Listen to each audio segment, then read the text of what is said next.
Hello guys, welcome back again sa ating YouTube channel, no, The Action Man. Una sa lahat, may galab shoutout po sa lahat ng mga kakampeng at sa mga hindi man mga kakampeng. Kung interesado ka sa video ito, patapusin mo na hanggang dulo at huwag nyo nang kalimutan na i-like at i-share ang ating video para malaman naman ng ilan sa ating mga kababayan na nagtutulog-tulugan sa katotohanan. So mali naman nagbabalik ang nag-iisa nyong host na si The Action Man para magbigay ng komentaryo at reaction sa mga mainit ng issue ng bayan.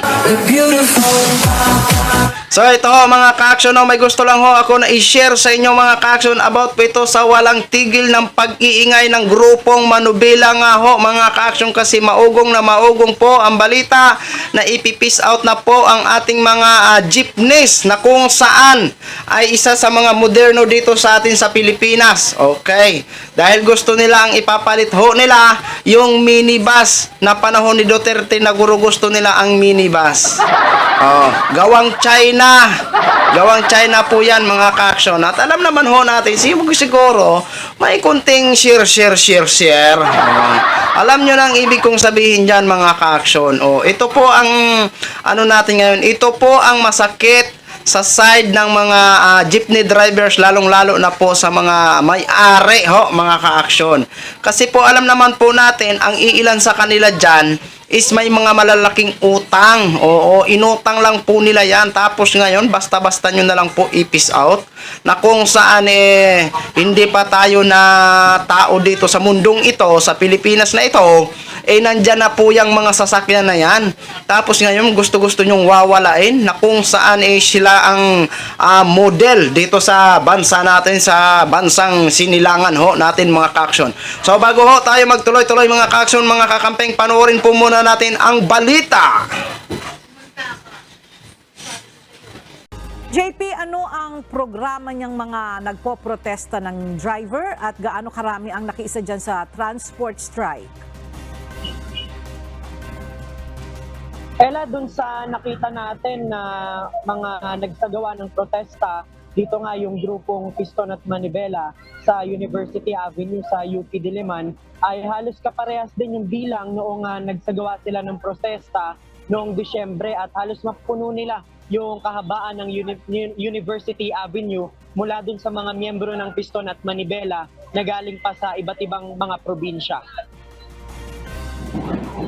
Muli ngang nagsagawa ng protesta ngayong araw ang grupong Piston at Manibela upang ipahayag yung kanilang patuloy na pagtutol sa Public Utility Vehicle Modernization Program o PUVMP.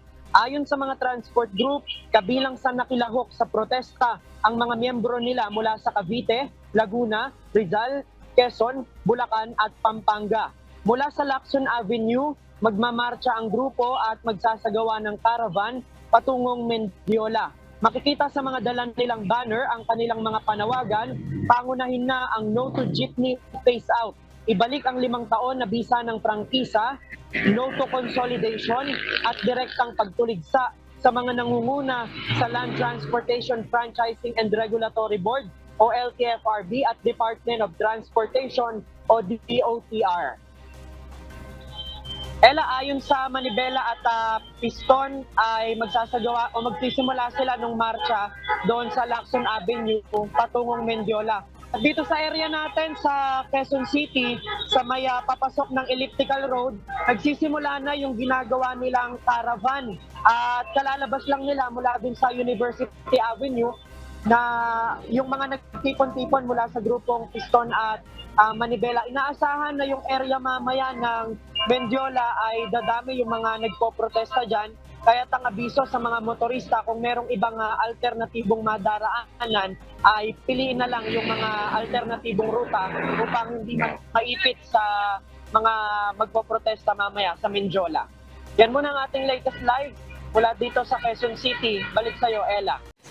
So yun na ho mga ka-action, mga kakamping, no, napakinggan na po natin at nakita na po natin ang sitwasyon ng grupong Manubela. Ito na po ang salubong sa kanila ngayong 2024, no. Alam nyo mga ka-action, nakakaawa. Hindi naman siguro kung gusto nilang ipis out yung mga jeepneys na yan, siguro pwede naman yung paunti-untiin na kung saan yung mga bulok na talaga ng mga jeepneys, hindi na nila bigyan ng pag-renew ng franchise. Nang sa ganun, unti-unti ba, wag naman nilang ura mismo sa halimbawa magbigay sila ng 2 buwan na lang, lahat phase out na lahat. Paano naman yung mga bagong bili, 'di ba? Paano naman yung mga bagong bili ng mga jeepney? Siyempre luging-lugi po diyan ang may-ari, no? Ano bang gusto nila? Dadalhin yan doon sa Tagaytay at doon ipan-display? Gawing tourist spot? Paano naman ang mga ginastos dyan ng mga may-ari niyan? Alam nyo, masakit sa kanila na mawala ang jeepney nila. Dahil dyan, sila maraming may-ari dyan o mga driver lang na nakapagpatapos ng pag-aaral ng kanilang anak. Kaya malaking kawalan sa kanila o masakit sa kanila. Diba? Pwede nyo man walain yan, pero huwag nyo biglain. Paunti-unti. Yung mga bulok lang. Pagbawalan nyo na mag-renew ng franchise para hindi na makabiyahe. Di ba? Pero yung mga okay pa man, hayaan nyo muna. Hayaan nyo muna. Kung halimbawa, kung 10,000 ang na-piece out dahil sa mga bulok na, di 10,000 din ang ipapasok ng mga minibus dahil yan naman ang gusto nyo, minibus, di ba? Dahil kumikita kayo siguro dyan. Di ba? Yan naman ang gusto nyo, minibus. Dahil yan nung administrasyon Duterte, yan ang gusto ipapalit. Dahil gawang China. Gawang China yan. At ang napakaano pa dyan mga ka-action, pag galing kang palengke, siyempre, bibili ka ng isda. Kapag minibus kasi, aircon yan. Hindi ka pwede sumakay doon kung may isda ka na dala. Ano yung balutin mo ng balutin. Di ba? Nakakaano lang po, kahit hindi naman tayo may-ari, pero nakikita ho natin ang mga nararamdaman po natin, ang nararamdaman po ng mga drivers at mga may-ari niyan. Dahil malaki sa kanila yan, malaking, anong tawag nito? Yung malaking kawalan sa kanila at marami silang mga, experience at may mga nagpapahayag talaga na nakapagpatapos sila dyan ng education, engineering, abogado. Kaya masakit sa kanila na mawala ang kanilang jeepney ng basta-basta. So, ito lang po ang masabi ko. Pwede nyong walain yan, pero wag nyo naman bigyan ng pizza o buwan. Na kailangan mismo pag ng buwan na yon, wala na lahat. Wag naman ganun. Kasi luging-lugi naman po ang mga may-ari niyan, di ba?